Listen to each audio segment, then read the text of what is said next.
عزیز ساتھیوں،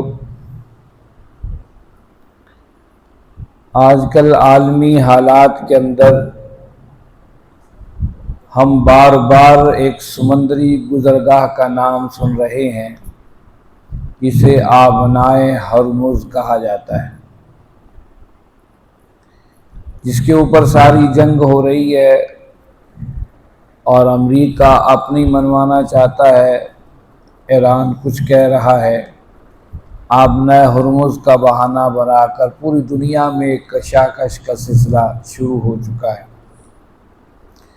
اب تو یہ دائرہ جنگ کا وسیع ہوتا چلا جا رہا ہے اور آقا کریم صلی اللہ علیہ وسلم کے فرمان کے مطابق لگتا ہے کہ واقعات اب تیزی کے ساتھ جلد از جلد گزرتے چلے جائیں گے۔ ان کی علامات قیامت کے حوالے سے احادیث میں تذکرہ موجود ہے، لیکن آج میں یہاں علامات قیامت کا تذکرہ نہیں کرنا چاہ رہا۔ میں بتا رہا ہوں جس طرح آبنائے ہرمز ہے، آبنائے کہتے ہیں سمندری گزرگاہ۔ دنیا میں 7 بڑی سمندری گزرگاہیں ہیں اور ان میں سے 5 سمندری گزرگاہیں ملت اسلامیہ پاکستان کے ملت اسلامیہ کے پاس، یعنی گویا کہ 5 گزرگاہوں پر اس وقت مسلمان ممالک کا کنٹرول اور قبضہ ہے، اور ان میں سے ایک مشہور و معروف آبنائے باسفورس بھی ہے۔ آبنائے باسفورس دنیا کس خطے میں واقع ہے؟ یہ ترکی کے شہر استنبول کو 2 حصوں میں تقسیم کرتی ہے۔ استنبول کا ایک حصہ بر اعظم ایشیا میں ہے اور ایک حصہ بر اعظم یورپ کے اندر ہے۔ بیچ میں سے آبنائے باسفورس گزرتی ہے، جس کی لمبائی 31 کلومیٹر ہے، جس کی چوڑائی کہیں 7 میٹر اور کہیں 3.5 کلومیٹر بھی ہے۔ یہ آبنائے باسفورس ہے، لیکن یہاں آبنائے باسفورس کا تذکرہ کرنا بھی مقصود نہیں ہے۔ آپ کو بتانا چاہ رہا ہوں باسفورس کے ایک حصے کی طرف ترکی کا استنبول کا وہ حصہ ہے جو یورپ کے اندر ہے، اور ایک وہ حصہ ہے جو ایشیا کے اندر۔ آج ہم تذکرہ کرنے لگے ہیں استنبول کے اس حصے کی طرف جو یورپ کے حصے میں آتا ہے، بر اعظم یورپ میں ہے۔ استنبول خود ایک صوبہ ہے اور اس کا ایک ضلع ہے۔ یاد رکھیے ترکی کے 81 صوبے ہیں، ہمارے تو کتنے صوبے ہیں یہ تو آپ جانتے ہی ہیں۔ ترکی 81 صوبوں پر مشتمل ہے اور اس کا ایک سب سے بڑا صوبہ استنبول ہے، جس کی آبادی 1.5 کروڑ سے کچھ زیادہ ہے۔ اس کا جو ایک حصہ یورپ کے اندر ہے اس کا ایک ضلع ہے، کیونکہ صوبائی نظام کو چلانے کے لیے اضلاع کی ضرورت ہوتی ہے۔ ہمارے ہاں صوبہ پنجاب کے بھی اضلاع ہیں۔ ایک ضلع ہے، اس کا نام ایوب سلطان ضلع ہے۔ ایوب سلطان ضلع بڑا مشہور و معروف ہے۔ یہاں پر ایک صحابی محو استراحت ہیں، ان صحابی رسول کا تذکرہ کرنا مقصود ہے۔ یہ صحابی رسول، ان کا نام خالد ابن زید رضی اللہ تعالیٰ عنہ ہے۔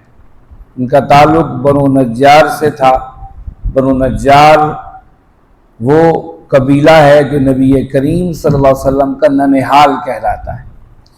نبی کریم صلی اللہ علیہ وسلم نے جس وقت آپ مکہ کے اندر تھے، مدینہ کے کچھ افراد آپ کے ہاتھ پر بیعت کرنے کے لیے اور آپ کو لینے کے لیے مدینہ سے مکہ تشریف لائے تھے حج کے ایام کے اندر۔ اس میں ایک کو بیعت عقبہ اولیٰ کہا جاتا ہے، دوسرے وفد کو بیعت عقبہ ثانی کہا جاتا ہے۔ بیعت عقبہ ثانی کے اندر تقریباً 70 کے قریب افراد تھے جنہوں نے نبی کریم صلی اللہ علیہ وسلم کے ہاتھ پر بیعت کی۔ ان 70 افراد کے اندر خالد بن زید رضی اللہ عنہ بھی موجود تھے۔ خالد بن زید رضی اللہ عنہ ایک معاشرے کے عام فرد اور انناؤن سے انسان تھے۔ یہ آئے اور آ کر بیعت کر کے واپس مدینے چلے گئے۔ لوگ ان کے نام کو اتنا جانتے نہیں تھے، لیکن اللہ رب العزت نے ان کا نام ہمیشہ کے لیے امت مسلمہ کے سینوں کے اندر یاد کے طور پر رکھ دیا۔ آج شاید ہی اس امت مسلمہ کا کوئی فرد ہو جو ان کے نام سے واقف نہ ہو۔ آپ اور ہم بھی ان کے نام کو جانتے ہیں۔ یہ مشہور و معروف کب ہوئے؟ جب نبی کریم صلی اللہ علیہ وسلم نے ہجرتوں کے سفر کا آغاز کیا آپ مکہ سے 550 کلومیٹر کا سفر طے کر کے مدینہ پہنچے۔ جب مدینہ کے اندر پہنچے تو آپ کا فقید المثال استقبال کیا گیا، جس کے تذکرے احادیث کے صفحات کے اندر موجود ہیں، لیکن یہاں استقبال کا تذکرہ کرنا مقصود نہیں ہے۔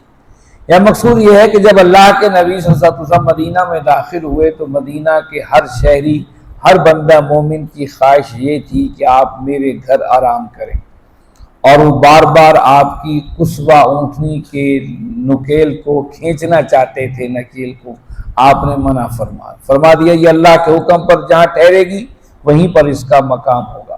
اور یہ آئی اور ایک جگہ بیٹھی، اور پھر وہاں سے اٹھنے کے بعد دوسری جگہ بیٹھی، اور پھر واپس آ کر اسی جگہ پر آ بیٹھی جہاں پہلے بیٹھی تھی۔ وہ گھر تھا خالد بن زید رضی اللہ عنہ کا، اور وہ خالد بن زید بھاگے، نبی کریم صلی اللہ علیہ وسلم کا سامان اتارا اور تیزی سے اپنے گھر لے گئے۔ تو لوگ چاہتے تھے ہمارے گھر آئیں، فرمایا جس کے گھر سامان چلا جائے وہی اس کا میزبان ہوتا ہے، اس لیے میں تو یہی کے گھر ٹھہروں گا۔ جس جگہ پہلے کے بعد دوسری جگہ بیٹھی تھی، یہ مسجد نبوی کی جگہ تھی۔ یہاں پر اللہ کے حکم سے نبی کریم صلی اللہ علیہ وسلم نے مسجد نبوی کا آغاز کیا۔ جب پہلے بیٹھی اور دوبارہ آ کر بیٹھی، وہ خالد بن زید رضی اللہ عنہ کا گھر تھا۔ خالد بن زید کے حوالے سے آپ سب جانتے ہیں، جن کو تاریخ اور حدیث ابو ایوب انصاری کے نام سے جانتی ہے۔ یہ ابو ایوب انصاری رضی اللہ عنہ کا اصل نام خالد بن زید تھا۔ یہ نبی کریم صلی اللہ علیہ وسلم کے میزبان ٹھہرے، اور 7 مہینے نبی کریم صلی اللہ علیہ وسلم نے ہجرت کے بعد ان کے گھر قیام فرمایا۔ اور نہ صرف قیام فرمایا، قیام فرمانے میں عشق و محبت کے وہ عجیب و غریب واقعات جو حدیث کے صفحات پر پھیلے ہوئے ہیں، جب ان کا تذکرہ پڑھتے ہیں تو لذت آشنائی بڑھتی چلی جاتی ہے۔ آپ نے اپنے گھر کا اوپر والا خانہ جو ہے بالا خانہ، اس کو صاف کیا، کہا یا رسول اللہ آپ اوپر تشریف لے آئیں۔ نبی کریم صلی اللہ علیہ وسلم نے فرمایا میرے پاس وفود آئیں گے دور و نزدیک سے، ان سے ملاقاتیں کرنی ہوں گی، انہیں اوپر چڑھنا اترنا مشکل ہوگا، تو میں نیچے ہی نچلا حصہ مجھے دے دیجیے، اوپر آپ منتقل ہو جائیں گے۔ حکم رسول اللہ صلی اللہ علیہ وسلم کا تھا، اور یوں ابو ایوب اور ام ایوب رضی اللہ عنہما اوپر منتقل ہو گئے۔ پہلی رات گزارنا تو ابو ایوب انصاری رضی اللہ عنہ کے لیے مشکل ہو گئی۔ کیا عجیب محبتیں کرنے والے یہ افراد، شاید انہی کی محبتوں کے بارے میں قرآن نے کہا فَإِنْ آمَنُوا بِمِثْلِ مَا آمَنْتُمْ بِهِ فَقَدِ اهْتَدَوْا۔ لوگوں تمہارا بھی محبتوں کا دعویٰ ہے، ان محبتوں کو اپنے سینوں کے اندر سمیٹ لو، اپنے عمل اور کرداروں میں سمیٹ لو، تو کامیابی کی منزلیں تمہیں میسر آ جائیں۔ یہ محبتوں کا عجیب منظر تھا۔ ساری رات دیواروں سے لگے یہ سوتے رہے، بیٹھتے رہے، جاگتے رہے کہ جانے اللہ کے نظم نچلے خانے میں کس جگہ پر ہوں گے، ہم ان کے اوپر چلیں گے تو کہیں حضور کی بے ادبی نہ ہو جائے۔ کیا عجیب سادہ سے لوگ تھے، کیا عجیب لوگ تھے۔ آسمان سے جبریل اللہ کا حکم لے کر آتا ہے، کہیں ایسا نہ ہو کہ ہم درمیان میں آ جائیں۔ کیسی عجیب محبتوں والے تھے۔ دیواروں کے ساتھ ٹیک لگائے، جاگتے رات گزاری، صبح اٹھتے ہی بارگاہ رسالت میں آئے، کہنے کہ یا رسول اللہ صلی اللہ علیہ وسلم رات کا سونا ہمارے لیے بڑا ہی مشکل ہے، آپ اوپر تشریف لے آئیں، ہم نیچے ٹھہریں گے۔ بار بار اصرار کے بعد اللہ کے نبی صلی اللہ علیہ وسلم نے اوپر رہائش کر لی اور نیچے آ کے ٹھہرے ابو ایوب انصاری رضی اللہ عنہ اپنی فیملی کے ساتھ۔ لیکن کچھ ہی دن گزرے، وفود کا تانتا پڑھا تو آپ نے پھر فرمایا ابو ایوب مجھے نیچے ہی بہتر ہے۔ ابو ایوب نیچے اوپر چلے گئے، اللہ کے اس نیچے تشریف لے آئے۔ سردی کی ٹھٹھرتی راتیں تھیں، رات کہیں پانی پینے کے لیے ام ایوب اٹھیں تو گھڑا پانی کا ٹوٹ گیا۔ ہماری طرح پلستر تو ہوتے نہیں تھے، لکڑی کی چھتیں ہوا کرتی تھی اور ان میں درزیں ہوتی تھیں اور پانی کے نیچے اترنے کا گرنے کا خطرہ موجود رہتا تھا۔ ابو ایوب انصاری میں ایوب پریشان ہو گئیں کہ کیا کیا جائے۔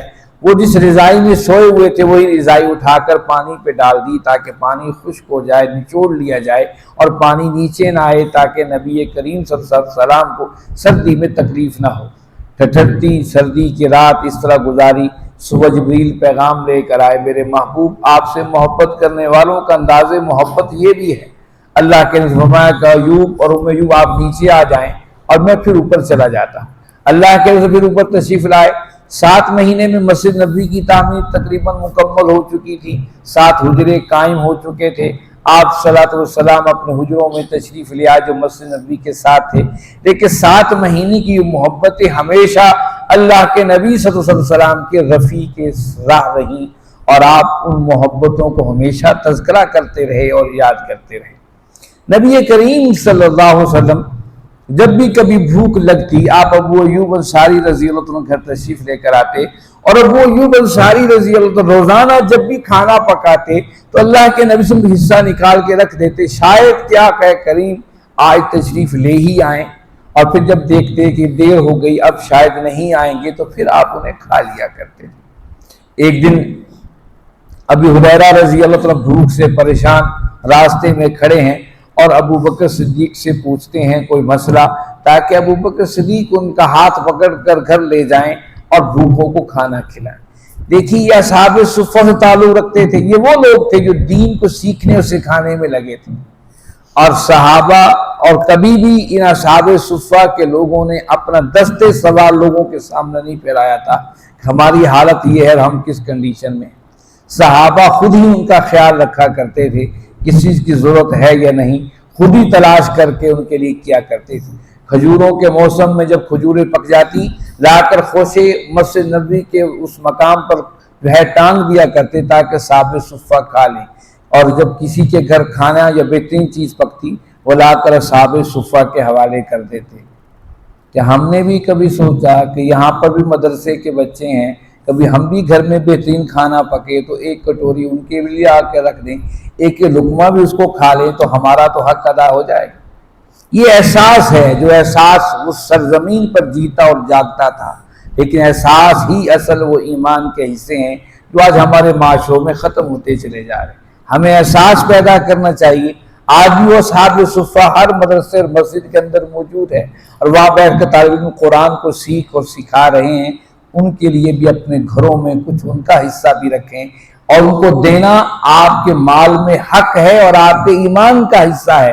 کبھی اپنے ایمان کو ٹٹولیں تو صحیح، کیا ہم نے بھی ان کے لیے کچھ کیا ہے؟ کبھی ہم سمجھتے فلاں سے آئے گا فلاں سے آئے گا، اس شخص کی طرح جو دودھ کا جو ہے بالٹی بھر بھر کے ڈال رہا ہے تالاب کے اندر بادشاہ کے حکم پر، وہ کہتا ہے میرے پانی ڈالنے سے کیا ہوگا، اور صبح دیکھتے تالاب میں دودھ کا قطرہ نہیں، سارا پانی سے بھرا ہے۔ اس لیے احساس کیجیے یہ ایمان کا حصہ ہے۔ اور پھر ابو ہریرہ فرماتے بھوک لگی ہے، شاید میں سوال پوچھوں گا مجھے گھر لے جائیں گے، لیکن کھڑے کھڑے سوال کا جواب دیے چلے گئے۔ عمر فاروق بھی تشریف لائے، انہوں نے بھی کھڑے کھڑے سوال کا جواب دیے چلے گئے۔ اتنے میں اللہ کے نبی صلی اللہ علیہ وسلم تشریف لائے۔ آپ سے جب ابو ہریرہ نے سوال پوچھا مسکرائے، فرمایا ابو ہریرہ لگتا ہے بھوک لگی ہے؟ فرمایا ہاں یا رسول اللہ۔ پہلے ابو بکر سے اور پھر عمر فاروق سے ایسا تذکرہ کیا تھا، انہوں نے جواب دیا اور چل پڑے۔ میں نے سوچا گھر لے جائیں گے، آپ انہیں بھی بلا لاؤ، لگتا ہے وہ بھی بھوکے ہیں۔ ابو بکر اور عمر کو ساتھ لیے، ابو ہریرہ کو ساتھ لیے، آپ ابو ایوب کے گھر تشریف لائے۔ کیا کمال، کس طرح بے تکلفی زندگی۔ آج ہمارے ہاں تکلفات کے انبار ہوتے ہیں، کیسی زبردست محبتوں والی زندگی تھی۔ ام ایوب نے دیکھا کہ حضور آئے ہیں، آواز دی ابو ایوب کو، وہ اپنے ساتھ کے کھیت میں کام کر رہے تھے، پتہ چلا حضور آئے ہیں، پکی کچی مختلف کھجوریں لا کر بارگاہ رسالت میں رکھ دیں، اور ابو ایوب تشریف لائے اور چھری لے کر اپنے باڑے کی طرف چلے۔ میرے محبوب نے اس بھوک کی حالت میں بھی انسانیت کا احساس کرتے فرمایا ابو ایوب مجھے لگتا ہے کسی جانور کو ذبح کرنے لگے ہو۔ کہا ہاں یا رسول اللہ، میں چاہوں اپنے باڑے میں جاؤں کسی بکری کو آپ کے لیے ذبح کر لاؤں۔ فرمایا ایسی بکری ذبح نہ کرنا جس کے نیچے بچے ہوں اور وہ دودھ دیتی ہو، اسے تکلیف ہوگی۔ کیسے حساس نبی تھے، کیسے حساس نبی تھے۔ ہم نے کبھی تو اپنے ہمسایوں کا بھی خیال نہیں رکھا ہے۔ یہ وہی ایمان کے زمزمے ہیں جن سے اپنے ایمان کو آپ اور ہم نے روشن کرنا ہے۔ وہ گئے اور ایک بہترین بکری ذبح کر کے لائے، آدھی کو بھون لیا، آدھے کو کدو اور گوشت کے ساتھ بنا کر بارگاہ رسالت کے سامنے رکھا۔ سب صحابہ منتظر ہیں کہ اللہ کے نبی صلی اللہ علیہ وسلم لقمہ اٹھائیں گے، لیکن آقا کریم صلی اللہ علیہ وسلم ایک روٹی اٹھائی، اس پر گوشت رکھا، کہا ابو ایوب یہ میری بیٹی فاطمہ کے گھر پہنچا دو، لگتا ہے کئی دنوں سے ایسا کھانا انہیں بھی نصیب نہیں ہوا ہوگا۔ کمال دیکھی کیسی محبتیں تھیں۔ اور پھر ابو ایوب بھاگے وہ روٹی لے کر اور جا کر فاطمہ زہرا رضی اللہ عنہ گھر لے آئے۔ آپ کھانے لگے تو آپ نے فرمایا واہ واہ واہ واہ. صحابہ نے کہا یا رسول اللہ واہ واہ کہہ فرمایا ہاں یہ اللہ کی نعمتیں ہیں، کیا تم نے قرآن نہیں پڑھا؟ وَلَتَسْأَلُنَّ يَوْمَئِذٍ عَنِ النَّعِيمِ، تم سے تمہاری نعمتوں کے بارے میں سوال کیا جائے گا. یہ اللہ کی نعمتیں ہیں، تم بھوکے تھے اللہ نے تمہیں کھلا دیا، تم پیاسے تھے اللہ نے تمہیں پلا دیا، یہ نعمتیں ہیں. کبھی آپ اور ہم نے بھی دسترخوان پر بیٹھے اللہ کا شکر ادا کیا ہے؟ کتنے لوگ اس دسترخوان سے، اس دسترخوان کی سوچ سے بھی دور ہوں گے جو آپ کے سامنے دسترخوان بچھا ہے. اس لیے شکر کیا کیجیے، اللہ کی نعمتوں کا شکر کرنے سے اللہ کی نعمتیں بڑھتی ہیں. اب اللہ کے نبی صلی اللہ علیہ وسلم کے ایک طریقہ کار تھا، آپ سے کوئی اچھا سلوک کرتا آپ اس کے ساتھ بھی اچھا سلوک کیا کرتے. آج ابو ایوب کل میرے پاس آنا، از ابو ایوب اپنی مصروفیات میں آپ کی بات نہ سن سکے. حدیث میں آتا عمر فاروق نے فرمایا کہ ابو ایوب اللہ کے رسول فرماتے ہیں کل میرے پاس آنا. کیا ٹھیک ہے میں آؤں گا. اللہ کے رسول کے پاس تشریف لائے، آپ نے انہیں ایک لونڈی عطا کی. آپ نے فرمایا ابو ایوب اس لونڈی کا خیال رکھنا، یہ ابھی تو چھوٹی ہے، اس کا خیال رکھ، اتنا وزن نہ ڈالنا کہ تمہارے کام کے اندر گھبرا جائے اور پریشان ہو جائے. لونڈی لیے ابو ایوب گھر آئے، ام ایوب کے حوالے کی کہ اللہ کے رسول یہ لونڈی دی ہے اور فرمایا اس کا خیال رکھنا، اتنا کام نہ لینا کہ یہ اپنے بوجھ سے زیادہ اس کے اوپر پریشانی اور تکلیف آ جائے. ام ایوب نے کہا کہ اس کا پھر حل کیا ہے؟ ہمارے گھر تو کام ہی بہت زیادہ ہیں. آج کے دور میں نوکرانی تلاش کرنے کے ہم مارے پھرتے ہیں، کپڑے دھونے ہیں، برتن دھونے ہیں، روٹی پکانے، کوئی نوکرانی مل جائے. یہ تو مفت کی نوکرانیاں تھیں لونڈیاں، مفت کی، کوئی پیسہ نہ دینا تھا، نہ کچھ بھی نہیں دینا تھا. ام ایوب نے فرمایا ہمارے گھر تو کافی کام ہے تو کیا کیا جائے؟ ابو ایوب نے فرمایا پھر اسے آزاد کر دیا جائے اللہ کے راستے میں، اس کے علاوہ اور کوئی طریقہ کار نہیں ہے اللہ کے نبی صلی اللہ علیہ وسلم کی محبتوں کا بہترین جو ہے وہ دینے کا. اور پھر ان کو لونڈی کو آزاد کر دیا. یہی ابو ایوب بدر، احد، خندق تمام مارکوں میں شریک رہے. محدثین لکھا یہ واحد صحابی ہیں جو اللہ کے نبی صلی اللہ علیہ وسلم سے لے کر سیدنا امیر معاویہ رضی اللہ عنہ کے دور کے تمام غزوات میں شریک رہے. کوئی جنگ انہوں نے کسی وجہ سے چھوڑی ہو، شرعی عذر کی وجہ سے علیحدہ بات ہے، ہر جنگ میں شریک رہے، ہر غزوے میں شریک رہے، یہاں تک وہ تاریخی واقعہ آ پہنچا جس کا ذکر میں نے شروع میں کیا تھا کہ استنبول کے 2 حصے ہیں کہ وہ حضرت امیر معاویہ رضی اللہ عنہ نے لشکر کشی کا ارادہ کیا قسطنطنیہ کی طرف، اور 80 سال سے اوپر عمر ہے. اب وہ ایوب انصاری بھی مارکہ کارزار میں چلے. مدینہ سے لے کر اس استنبول تک تقریباً 4000 کلومیٹر کا زمینی سفر ہے جو طے کر کے ابو ایوب انصاری رضی اللہ عنہ استنبول کے دروازوں پر، قسطنطنیہ کے دروازوں پر پہنچے. اور پھر لڑتے لڑتے اس میں شدید زخمی بھی ہوئے اور بیمار بھی ہو گئے. جب بیمار ہوئے تو لشکر کے سالار یزید بن معاویہ پتہ کرنے کے لیے آپ کے پاس آئے. آپ نے وصیت کی کہ دیکھو اگر میں پہلے بھی فوت ہو جاؤں تو میری لاش کو اٹھا کر آخر تک جانا، یہاں تک کہ اس قسطنطنیہ کے فصیلوں کے نیچے مجھے دفن کر دینا. اور پھر ایسا ہی ہوا، جب ان کی وفات ہو گئی واپسی جانے کا ارادہ بن گیا. صحابہ کا سردیوں کے دن شروع ہو چکے تھے، سردیوں میں لڑنا عرب کے لیے بڑا مشکل تھا، یہ صحراؤں اور گرم علاقوں پر مشتمل تھے. جب وہاں پر پہنچے استنبول کی دیواروں تک تو وہاں پر ان کو تدفین کر کے وہاں سے واپس آئے. اور پھر یہ 52 ہجری کے اندر ابو ایوب انصاری رضی اللہ عنہ وہاں استنبول کی دیواروں کے لیے دفن ہوئے. اور وہ وہی حصہ جو یورپی حصہ ہے استنبول کا، اس کا پرانا نام قسطنطنیہ ہے، وہاں آپ کی تدفین ہوئی. اور پھر اللہ کے نبی صلی اللہ علیہ وسلم کی وہ حدیث پوری ہوئی 805 سال کے بعد. آپ کتنا ہی بہترین وہ لشکر ہوگا، کتنا ہی بہترین وہ حکمران ہوگا اور وہ سالار ہوگا جو قسطنطنیہ کو فتح کرے گا. اور سلطان محمد فاتح ثانی نے 825 کے اندر ہجری کے اندر اس کو فتح کیا. 805 سال کے بعد ابو ایوب انصاری کے دل کو سکون پہنچا ہوگا اور قسطنطنیہ کے اندر اسلام کا جھنڈا لہرا اٹھا. یہ تھی ابو ایوب انصاری رضی اللہ عنہ کا تذکرہ آپ کے سامنے کیا. آئیے قرآن